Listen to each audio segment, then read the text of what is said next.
Tongi station road mobile ফ্লাইওভারের সাথে ধাক্কা লেগে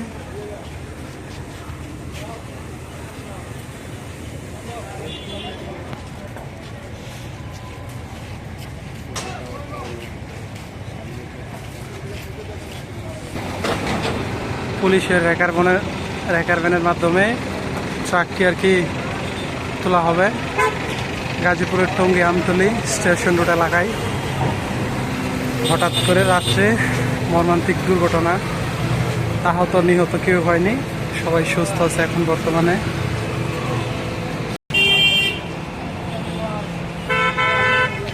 জয়দেবপুর চৌরাস্তা বিমানবন্দর 6 কিলো রাত্রে আর কি মেরে দেয়।